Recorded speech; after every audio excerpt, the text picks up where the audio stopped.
Previously on Chilling. White. This is the real Kosovo. Because I wanted to see how Kosovo looks like. That is and here you are appearing like an angel. What? La big son one time. Yeah, man. Yeah, all dressed in white. Yeah, this woman, she was praying. Then the angel appeared. Wow. The vixen himself, the angel. Chilling. My name is Drago and I'm the host of Chilling, and I'm asking you, my friend, to keep the love coming on YouTube, Facebook and Twitter. That is Chilling UBC TV. Chilling. Chilling is absolutely back with a bang. This is a show where you get the perfect blend of entertainment, information and education. My name is Drago. Now tonight we're all about celebrating the brightest and the best. Andrew, he has taken the whole art prosperity to a whole nother level by displaying his showmanship in a way that you've never seen before. So join me as I chat to Andrew.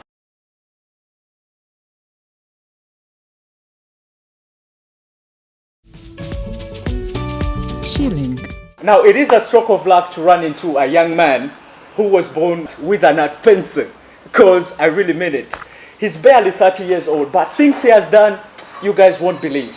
He describes himself as an artist that is ready to struggle until the end. He is a CEO of his own company called Andy Home of Art Limited and a teacher by profession. Man, this guy surprises me, and his art pieces can make you run out of breath. Mr. Andrew Prince is in the house. How are you, brother? I'm good, how are you, brother? No, I don't understand. Why Prince? Are you royalty? Do you come from a royal family?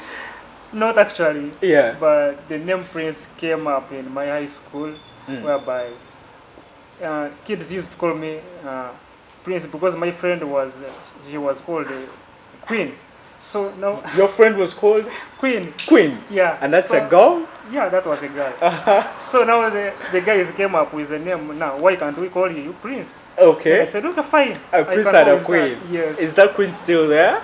Yeah, Is she a topic of interest? Not really. Oh, that would be a conversation. But Will be a conversation for something later. Right. But she was just a friend of mine, a good friend of mine, actually. Yeah, we share. So what's your real name?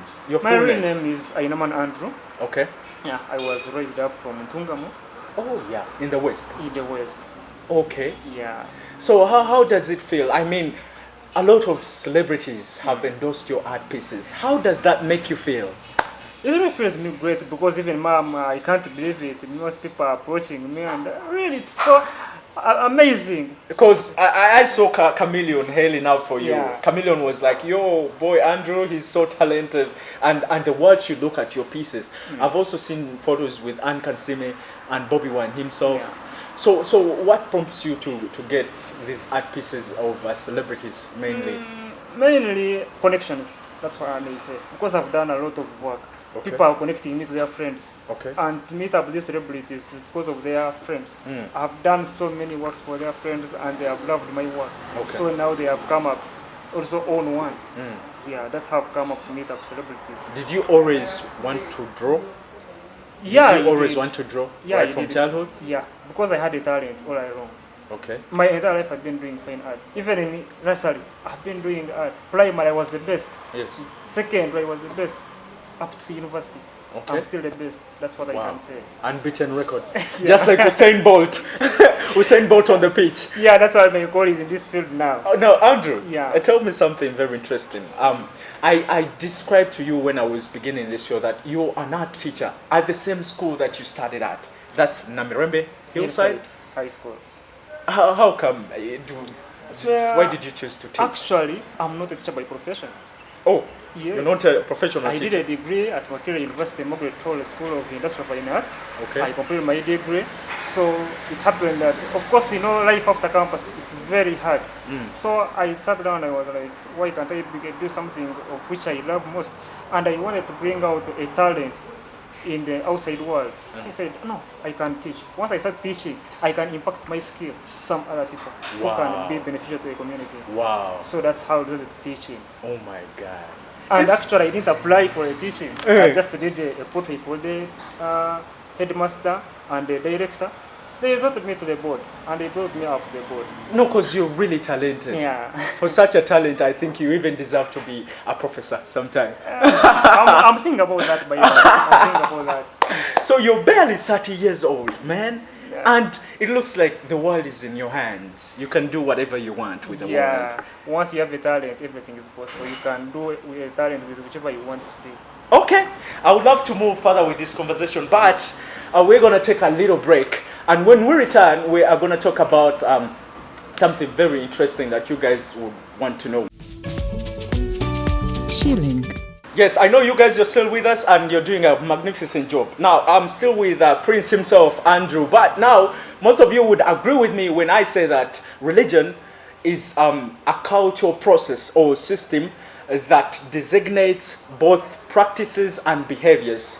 So, Prince, tell me, growing up, which religion were you born with or practicing? For me, I was born with a Protestant religion. Okay. My parents have been practicing being Protestants.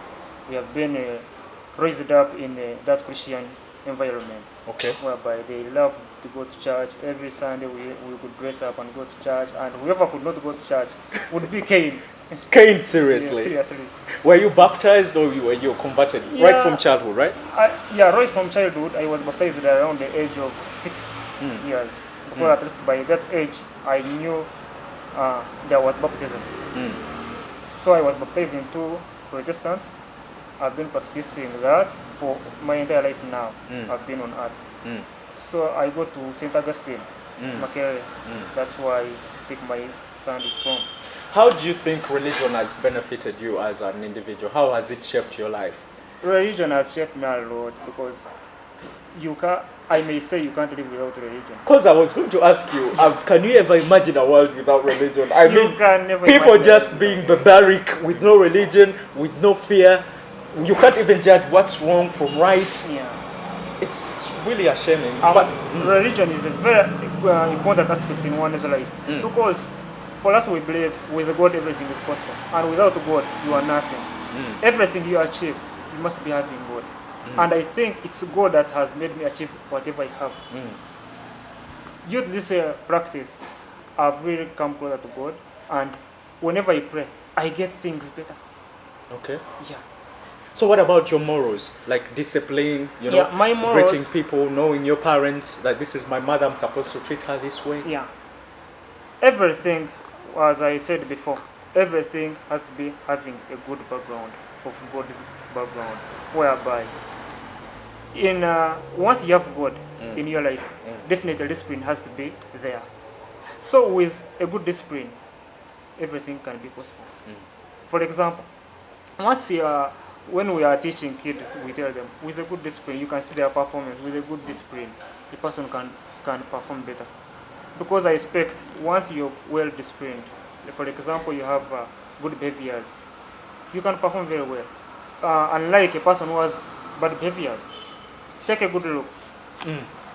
I'm a disciplined person. Whenever I'm handling my clients, I put up that good discipline and I portray it. Whenever I portray it, more clients come. Because I'm good discipline. Can you feel offended if, because me, I'm a Muslim, my name is Ibrahim, and I've also been Muslim. My father and all my family, right from my grassroots, are all Muslims. Can you feel offended for a person of a different religion coming, maybe doing business with you, like for example, a Muslim? I don't feel offended. Reason being, this is a type of religion. Each and every person has got his own religion. So I believe every person has got what he or she believes in. So whichever a Muslim, whichever a Catholic, whichever religion one comes in, I don't mind about that. So long as one is good behaved. That's how I connect with some people. Yeah, whenever you're good behaved, then I really we can connect. Okay. But once a person is not bad, is bad behaved, definitely we are not going to connect. Despite of the religion being a Muslim, being a Catholic, being a Protestant, I don't mind. Even though people, I've seen many people who are badly behaved, who are being Protestants, and I don't connect with such, because we have a proverb in religion called what does that mean? Meaning, a bad God you can't bring yours and they live Mix together. them, You yeah. can't mix them. To spoil The other one is the going to rest. get adopt the other behavior. Yeah. So we follow this. For me, I practice Protestant religion, whereby I feel everyone can adopt such. Otherwise, because to me, you're a Muslim and a Protestant. At the time, people will say, have a bad bias about Muslims. But that's not, I don't specify. Let's take a pause. Let's take a Oh. pause. Wow, this is so amazing. I'm having a Tuesday with this topic with my man Andrew, and we're gonna return shortly, just a wee bit. All right, don't go anywhere and don't touch a remote control. Chilling. Yes, you're chilling with us and you're doing a great job. So, Andrew. Yeah. So let's talk about the advantages and the disadvantages of religions. You know, let's start with the good side. Everything has both the bad side and the good side. Definitely. And we want to totally address both sides. So, mental settlement or mental peace. Yeah. When you go to church or when I go to the mosque, you're in a holy place and it's divine intervention. Yeah. Leave all your bargains are back, right? Come freely and think about God. Because at times when you think that God has everything planned for you, you somehow get peaceful, or you get a right settled of mind. Yeah. Do you feel like mental peace is one of the advantages? Definitely, I feel so.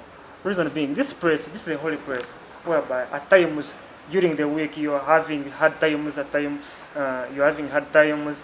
So this specific Sunday, when you go to church, you really feel like you're relieved of stress.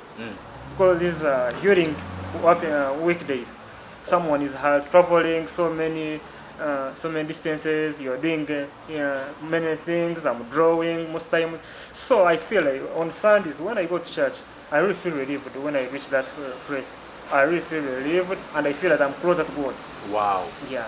Wow. Because whenever I kneel down and I just pray to God, I really feel relieved.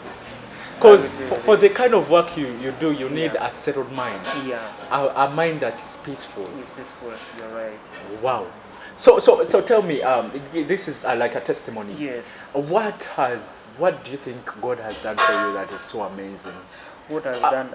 Let's not talk about art. Yeah, definitely. Talk about something else. Definitely. Yeah. God has done a lot of so many things for me. First of all, I've got so many friends.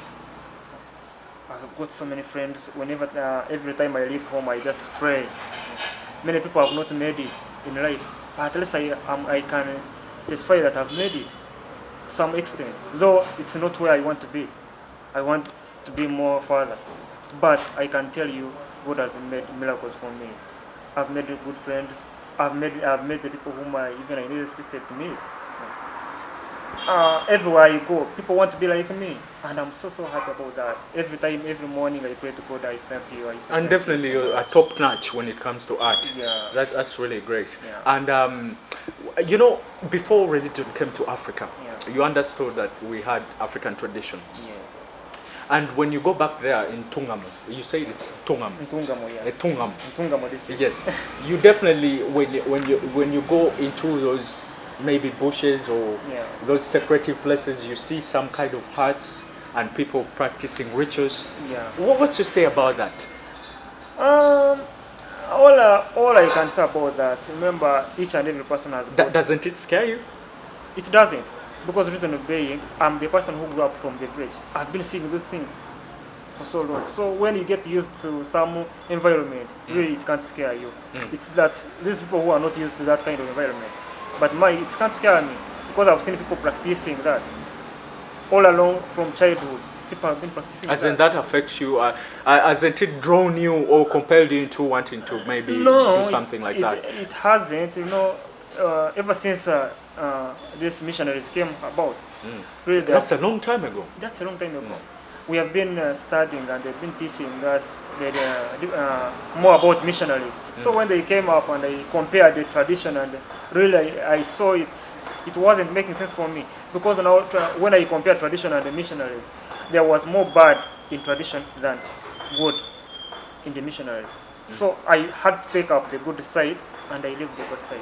For example, when you compare the tradition setting, there were sacrifices, and of which I don't believe the Bible can can request for human sacrifice. It only came close. It only came close with Abraham when he was asked by God to, But he to didn't- sacrifice. but he It didn't didn't do go that. through that. Yes. So instead, he sacrificed the sheep. Yeah, you said. Yeah, and we also have a day in Islam. Let me teach you about it. It's called Eid. Eid Adha. Yeah. Here we get to make sacrifices, but not human beings. Definitely, blood of animals that are purified. You know, with no any damage, and just as to commemorate that day that God decided maybe perhaps you should slaughter an animal instead of a human being, because it's absurd when you kill a life Definitely, or a person. Yeah. It is. Okay. So what are the other advantages you think? The good thing. The The widows from the Bibles, have they taught you anything? The Bibles have taught me so much in that I've been able to live the following day, whereby whenever I pray, I feel I can make it tomorrow. Gives you hope. It gives me hope. Wow. Yeah. Then another thing, religion, it has shaped me into being a well-disciplined person.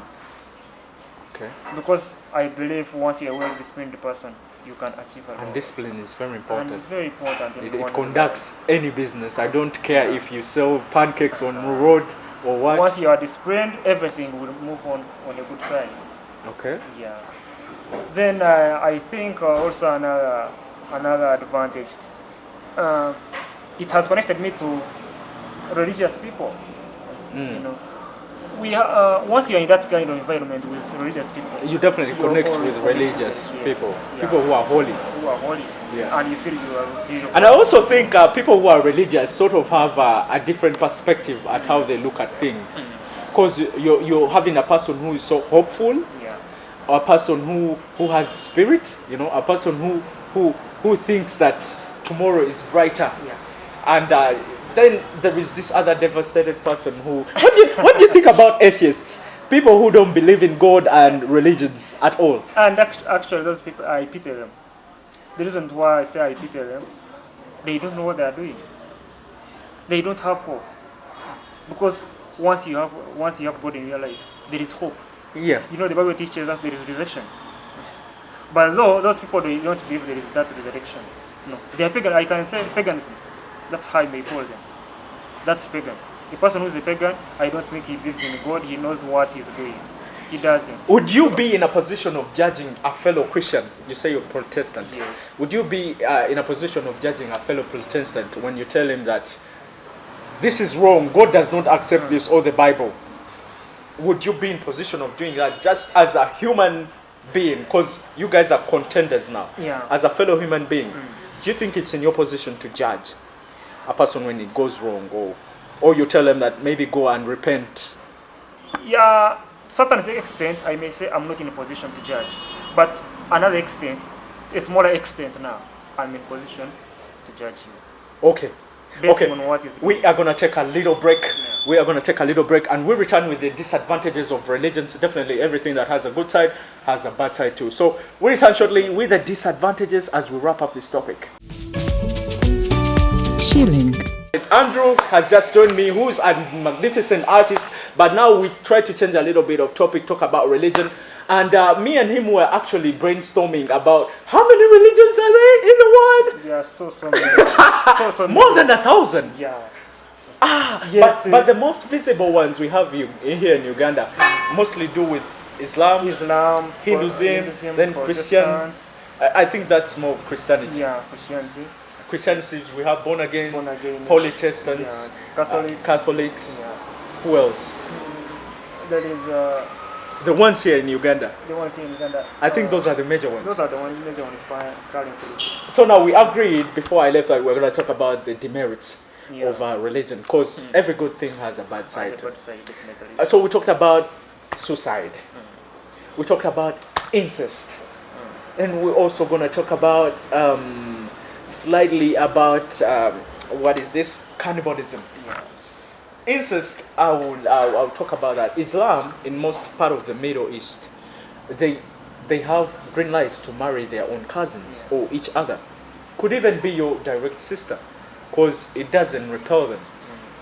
What do you think about that? About that, even me, it beats my understanding to say that a person is marrying the cousin. Then what is the end result? What will that kid be? Because now I'm looking at that side, at that angle whereby sisters are marrying sisters. I mean, brothers are marrying sisters. So now, what will the kid be holding you? But Andrew, let us be realistic. Yeah. Adam and Eve, were they brothers and sisters? No, those were Let's get back from the beginning. Drawing board, man. Yes. Adam and Eve, they were just only two They were people. only two people. But remember, in the beginning, God created the people. Yeah. Meaning there was nobody in existence. So Adam gave birth to Cain. Abel and Cain. Yes. So where did the other come from? How did they? When you trace that, I say it was God's permission to do that. But now people are just diverting that aspect. They are diverting. Remember, in the beginning there was nothing. God had created two people. So now, it was through that multiplication that people came up with that concept. Okay. For example, Muslims are now marrying more than four women. More than three. They have to be only four. They have to be 4 or 3. So now, if at all now those women give birth, and now the kids are marrying themselves. Expansion. Repopulation. Though some people are seeing it that angle, that expansion and population, no. But I don't think it's right. Yeah. Whereby cousins are marrying themselves. What about suicide? Because a brother might feel like he has oversinned. Yeah. And he feels like he can't repent.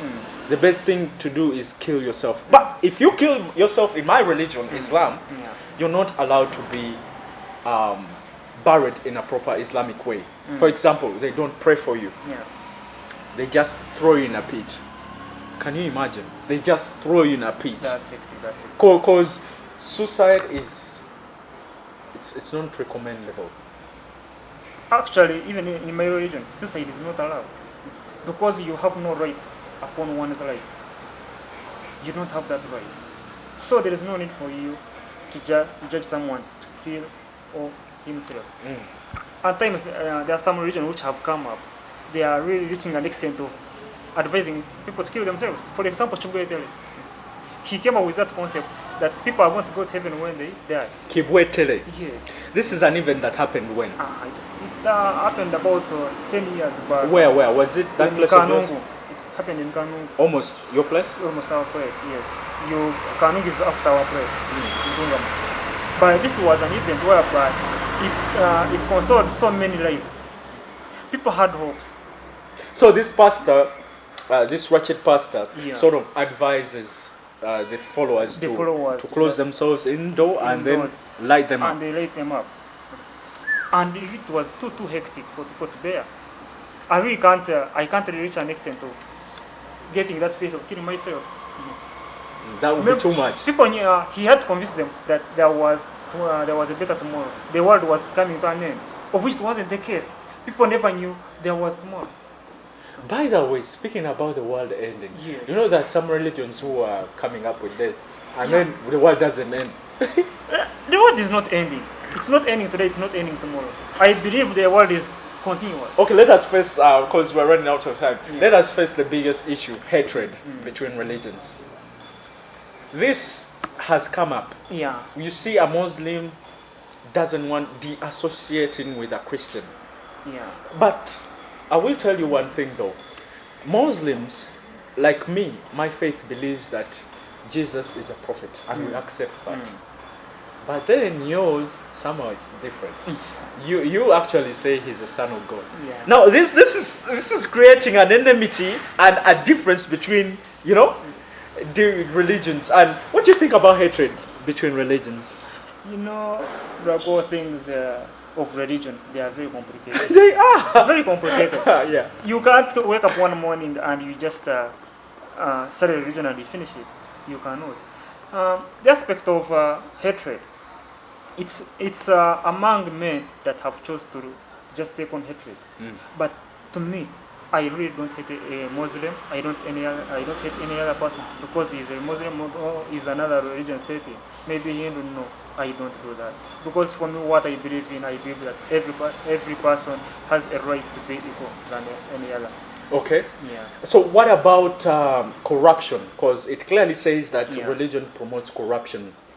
For the pastors that, you know, a basa, fuse basa. Corruption. This is a wide thing now. Wow. People want fast things. That's the reason why you see corruption. People really want fast things. For example, they are very poor. Many people nowadays in Uganda of ours, many people are very poor. They don't have anything, so they resort to such kind of acts. Corruption. For example, the pastors nowadays, pastors are coming up so many.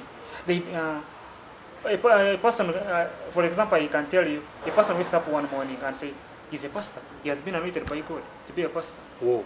And, he starts up a church. And starts up a church. And remember, when you look at these people's background, this is a very harsh background, whereby a person was very poor. But in 2 years, a person is rich. Is driving a Range Rover. It's funny because they drive flashy cars and their followers and move on feet. Yes, move on. And remember, this is the man of the followers. People are getting that money from katemere. That's what I call it. When I use from that what? language, katemere. They have that language they call katemere. That the capacity in the church. Yes. We put that money when offertories. So for them, instead of serving the God's purpose, they are serving their interests. So that's why you see corruption. So many people, most churches nowadays, they have different positions. When you are a rich person, you have to sit in front. When you are a poor person, you need to sit behind. So many, they are segregating. No, but our religion doesn't discriminate. It doesn't discriminate. Yeah, the rich you can all mix up. So now, if at all there is that kind of setting, remember, you can't tell me there won't be corruption. That's already corruption. Yes, it is. You are segregating people. Yes. That's really corruption. The rich sit in a peripherum. They call them a peripherum, the VIP section. The VIPs. And for them, they don't go with a cheap book. Yeah, they go with parcels. Wow. As Andrew has clearly stated that, because there are many things we can talk about religion, but I mean, it's just me and Andrew, Drago and Andrew, and religion has coexisted for hundreds of years. So we can't finish about religion, but we're gonna stop from here. The very first part ends right here, and we're gonna be right back next week at the same time. Now, we have been chilling at Cake Choice as usual. It's home of chilling now. It's found at Calvin Street. I want to thank Henry. I want to thank Herbert. I want to thank Tony. I want to thank Kwanzi Classic for this magnificent outlook. And most definitely, I want to thank Andrew, who's going to stick with me here until next week. See you same time. Don't touch that dial. Thank you for being a very nice audience. I'm Drago. See you later, guys. Next week on Chilling. How do you even get time to pay attention to details? Because in most of the sketches, you see you can count every little, little set of these teeth in Rema's mouth, and the eye, you can see all the light angles, and man, how do you do it? You know, Drago, at times, there are some things whereby you need that common sense, whereby you need to be special from other people, because so many people are being fine art.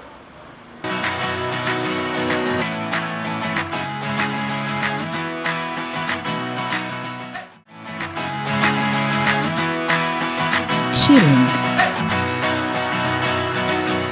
My name is Drago, and I'm the host of Chilling, and I'm asking you, my friend, to keep the love coming on YouTube, Facebook, and Twitter. That is Chilling UBC TV.